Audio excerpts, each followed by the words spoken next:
Hello বন্ধুরা, আপনারা জানেন রিসেন্টলি কিছুদিন আগে যে বাংলাদেশে ঘটনাটা ঘটেছে দীপু দাসকে নিয়ে, সেই ঘটনাটা নিয়ে আজকে আমাদের কিছু আলোচনা করবই। অবশ্যই অনেকে হয়তো বলবেন যে রাজনীতির ব্যাপার বা এই সব ব্যাপার নিয়ে এই চ্যানেলে না, স্পোর্টসের আলোচনাও থাকবে সেই সঙ্গে।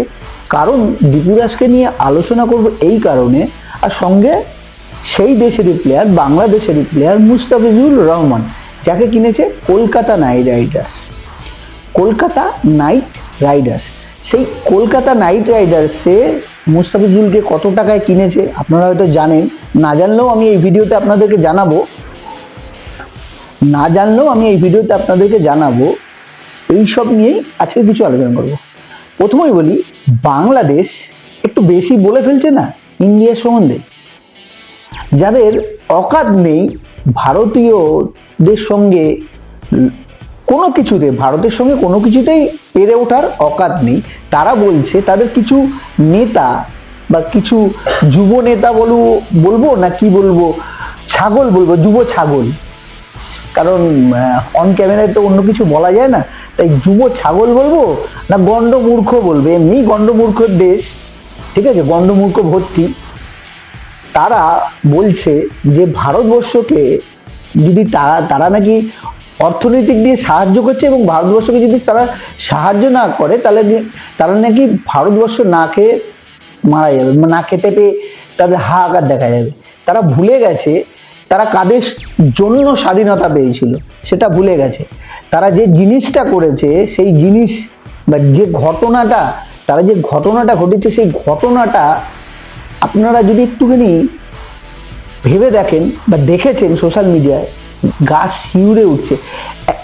অ্যাকচুয়ালি কিন্তু দীপু দাস এরকম কোনো কথাই বলেনি। আপনারা সোশ্যাল মিডিয়ায় অনেক ভিডিও দেখেছেন যে দীপু দাস পুলিশের কাছে তার কিভাবে সে বলছিল, তার প্রাণ ভিক্ষা চাইছিল। তারপরেও, এবং যে দীপু দাস যে মিলে কাজ করতো, সেই মিলের কিছু না কিছু ঘটনা ছিল, সেই ঘটনাটাকেই কেন্দ্র করে দীপু দাসের নামে অন্য কিছু চাপিয়ে দেওয়া হয়েছে, এবং দীপু দাসকে যাতে সেই জায়গাটা দিয়ে সরানো যেতে পারে, তাই এই নোংরা চক্রান্ত করা হয়েছে। নবীকে নিয়ে সে অন্য কিছু কথা বলেছে, সেই জন্য তাকে আজকে তার ফ্যামিলিকে এই দিনটা দেখতে হলো।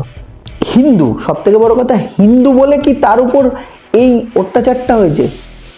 এমন মানে দীপু দাসের যে ফ্যামিলি, আপনারা দেখেছেন দীপু দাসের বাবাকে, তার ওয়াইফকে এবং তার ছোট্ট একটা বাচ্চা, যারা এই মানে নক্কার জন্য ঘটনাটা ঘটালো, তারা জেহাদি বলছে, তারা বলছে নবীকে নিয়ে। তারা কি কোনো প্রমাণ দিতে পেরেছে? প্রমাণ তো দিতে পারেনি। তারপরেও যে ছেলেটা চলে গেল, যাকে এইভাবে মারলো, গাছে ফাঁসির মতো ঝুলিয়ে দিয়ে, আগুন দিয়ে, বাংলাদেশ প্রশাসন বা বাংলাদেশ পুলিশ এই নিয়ে এখনো কিছু আপডেট দেয়নি, বা কেন দীপু দাসের সঙ্গে এরকম হলো সেই নিয়ে কোনো কথা বলেনি। সেই নিয়ে কিন্তু তারা এখনো তাদের স্টেটমেন্ট সেইভাবে পাওয়া যায়নি। এই বাংলাদেশ, তাদের যে নেতারা যে এগুলো বলছে ভারতের সম্বন্ধে, অনেক বেশি হয়ে যাচ্ছে। আমরা যদি ভারতের ম্যাপটা দেখি না, আমরা যদি ম্যাপ কিনতে যাই, তাহলে বাংলাদেশ ফ্রিতে চলে আসে, ম্যাপে এমন জায়গায় আছে, ফ্রিতে চলে আসে। আর সেই সঙ্গে তারা বলছে, এমন এমন কথা বলছে, যে কথাগুলো মানে আমি আপনাদের বলছি, যেমন ধরুন ফোন যারা বিক্রি করে, অ্যাপেল, আইফোন বা যত ফোনের কোম্পানিরা আছে, তারা যে ফোন ম্যানুফ্যাকচারিং করে, আর বাংলাদেশ কিরকম কথা বলছে বলুন তো? বাংলাদেশ বলতে চাইছে যে স্ক্রিন গার্ড দেখেছেন তো, ফোনের স্ক্রিন গার্ড, তারপরে ফোনের উপরের কভার, এইগুলো যারা ম্যানুফ্যাকচার করে তাদের মতো কথা বলছে।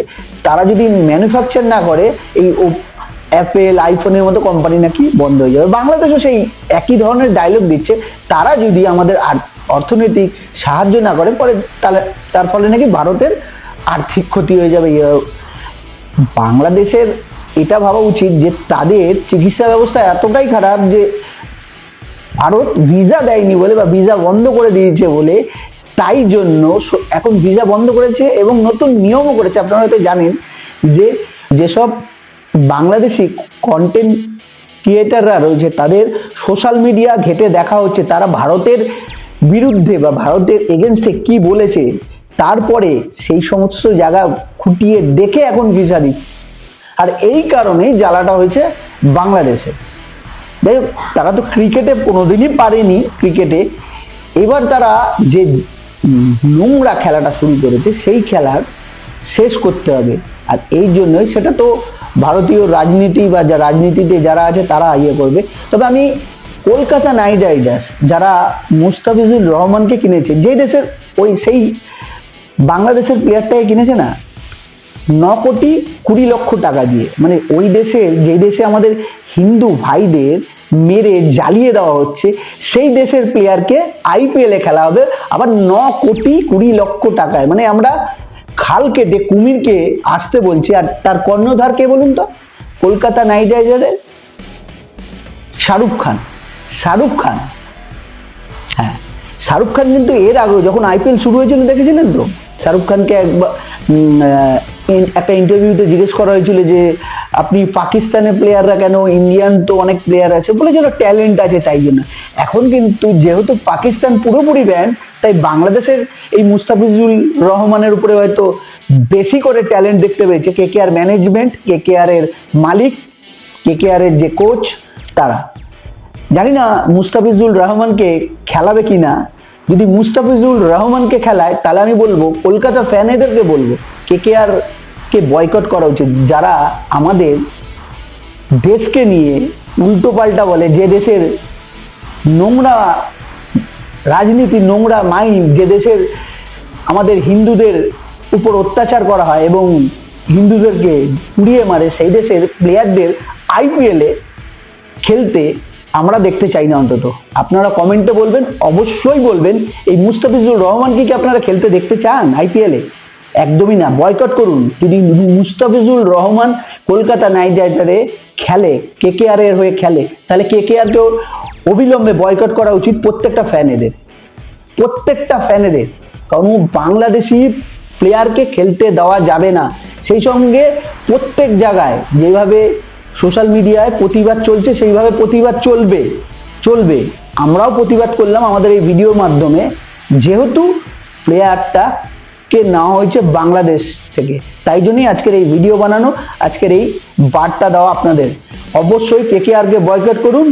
আগামী দিনে মুস্তাফিজুর রহমান যেন ভারতের মাটিতে কোনো ম্যাচ না খেলতে পারে কেকেআর এর হয়ে, এটা আমার তরফ থেকে আপনাদেরকে আর্জি থাকলো। কেকেআরকে অবশ্যই অন্য প্লেয়ারদের নিয়ে খেলুন, কেকেআর খেলুক, আইপিএল তো খেলবেই কেকেআর, কিন্তু আমি বলছি কেকেআরকে বয়কট করা উচিত একটা কারণেই, মুস্তাফিজুর রহমান যেন এই টিমে না খেলতে পারে।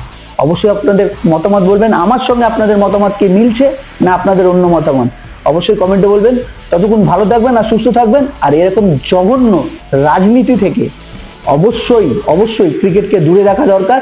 আর সেই দেশের প্লেয়ারকে অবশ্যই ছেঁটে ফেলা উচিত, যে দেশের আমাদের হিন্দুদেরকে এইভাবে অত্যাচার করা হয়। সেই দেশের প্লেয়ারদের কেনা মানে তাদের সরকারকে যে ট্যাক্সটা পাচ্ছে সেই ট্যাক্সের টাকায় তারা জঙ্গি তৈরি করবে। তারা এইরকম মানসিকতার মানুষদের খেয়ে পড়ে আরো বেড়ে উঠবে তারা।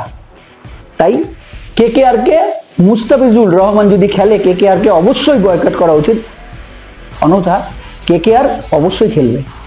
আর আপনারা কি বলছেন অবশ্যই কমেন্টে বলবেন। ততক্ষণ ভালো থাকবেন, সুস্থ থাকবেন আর আগামী দিনের ভিডিওগুলোর জন্য ওয়েট করবেন।